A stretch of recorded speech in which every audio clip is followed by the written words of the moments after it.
আজকের দিনটাতে আমাদের কাছ থেকে বিদায় নিয়ে গেছেন আমাদের দেশনেত্রী বেগম খালেদা জিয়া। আমরা দোয়া করি শুধু এতটুকু, তার জীবনের ভাঙাচোরা আমল যা আছে আল্লাহ কবুল করেন, এবং যত কিছু ভুল ত্রুটি আছে আল্লাহ যেন মাফ করে দেন। সবাই বলেন আমিন। ও দুনিয়ার মুসলমান, আমাদের ওসমান আল হাদি সে একটা কথা বলেছিল, ফেসবুকে স্ট্যাটাস দিয়েছিল, সে সুস্থ হলে সুস্থতার পরে বেগম জিয়ার সাথে দেখা করবেন।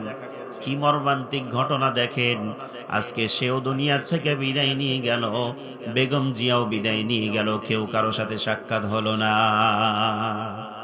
কথা বলেন নাই? হয়তো বা আগামী দিন কি হবে আমরা জানি না।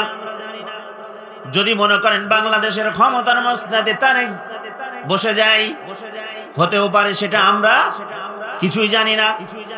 যদি তারেক বসে যায়, ও বারবার আফসোস করবে আর বলবে, মায়ের জন্য আফসোস করবে, মা যদি আমার বেঁচে থাকতো আমার ক্ষমতার মসনদটা দেখে যেত।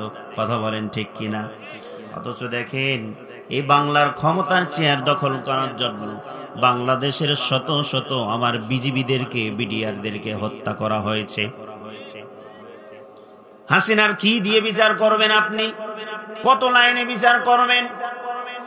বেগম জিয়া বলেছিলেন, যখন বেগম জিয়াকে আটকে রাখা হয়েছিল বালুর ট্রাক দিয়ে, তখন তিনি একটা কথা বলেছিলেন, মানুষের উপর আর কত জুলুম অত্যাচার করবা, আলেমদের চোখে পানি ঝরাচ্ছ, এই আলেমদের চোখের পানি একদিন আল্লাহর আরশ পর্যন্ত কাঁপিয়ে দিবে, সেই দিন তুমি বাংলাদেশে থাকতে পারবা না।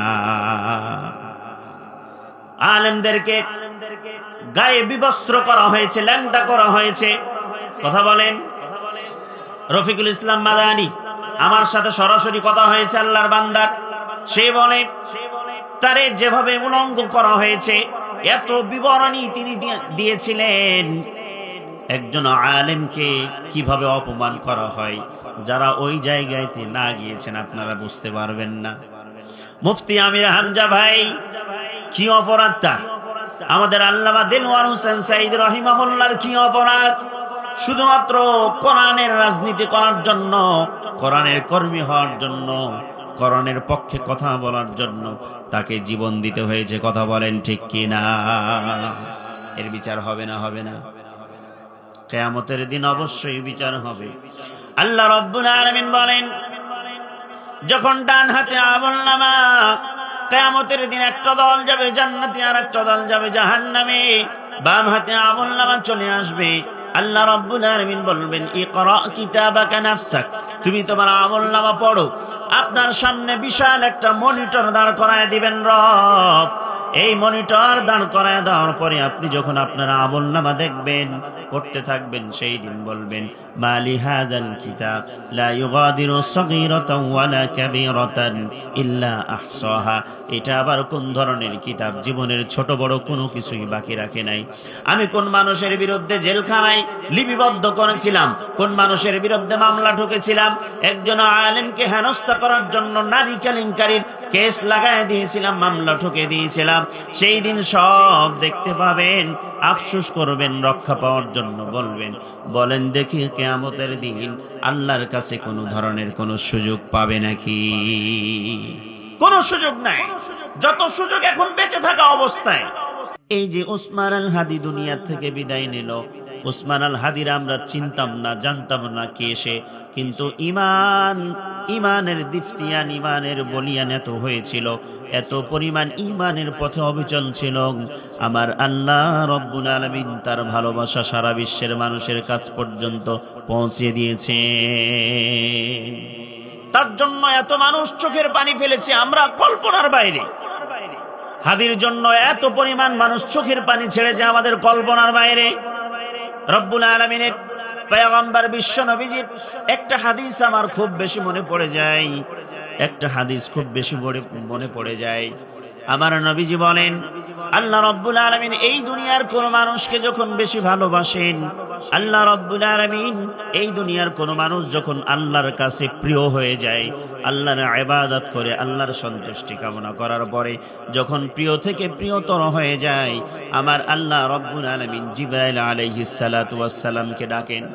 নবীজি বলেন, দাআ জিবরাইল, আল্লাহ রাব্বুল আলামিন জিবরাইলকে ডাক দিয়ে বলেন, ও জিবরাইল, ইন্নী উহিব্বু ফুলান, আমি বাংলাদেশের চাঁপাইনবাবগঞ্জের ওই বান্দার আব্দুর রহমানের ছেলে আব্দুর রহিমকে আমি বড্ড বেশি ভালোবেসেছি। ও জিবরাইল, তুমিও তারে ভালোবাসো। আল্লাহ রাব্বুল আলামিনের পয়গম্বর বলেন, প্রথমে আল্লাহ তাআলা তারে ভালোবাসেন, 2 নম্বরে জিবরাইল আলাইহিস সালাতু ওয়াস সালাম ভালোবাসেন। এরপরে আল্লাহ রাব্বুল আলামিন জিবরাইলকে বলেন, তুমিও ভালোবেসেছো, আমিও ভালোবেসেছি, এই ভালোবাসাটা সমস্ত ফেরেশতাদের মাঝে ছড়িয়ে দাও। এরপরে সমস্ত ফেরেশতারা ওই আল্লাহর বান্দারে ভালোবাসা শুরু করে দেয়। সুবহানাল্লাহ বলেন। আল্লাহর ভালোবাসা পেয়ে গেল, জিবরাইলের ভালোবাসা পেয়ে গেল, 3 নম্বরে সমস্ত ফেরেশতাদের ভালোবাসা পেয়ে গেল। এরপরে আল্লাহ রাব্বুল আলামিন জিবরাইল আলাইহিস সালাতু ওয়াস সালামকে বলেন, এবার আমার এই বান্দার ভালোবাসাটা সারা পৃথিবীর সমস্ত মানুষের কানে কানে পৌঁছে দাও। সব পৃথিবীর মানুষরা আমার সাথে সাথে ওই বান্দারে বেশি ভালোবাসা শুরু করে দেয়। একটুখানি বিবেক লাগায় দেখেন, আমাদের এখানে বাংলাদেশে, বিশেষ করে আমরা এখানে যারা আছি, অনেকেই হয়তোবা সাইদি সাহেবরে দেখি নাই। কথা বলেন, বুঝেন নাই? মিজানুর রহমান আজহারীরা অনেকেই দেখে নাই, উসমান আল হাদিরা অনেকেই দেখে নাই, কিন্তু সাইদি সাহেবের জন্য আমাদের হৃদয়ের ভিতরে ভালোবাসা আছে না নাই? আজহারী সাহেবের জন্য হৃদয়ের ভালোবাসা আছে না নাই? উসমান আল হাদির জন্য ভালোবাসা আছে না নাই?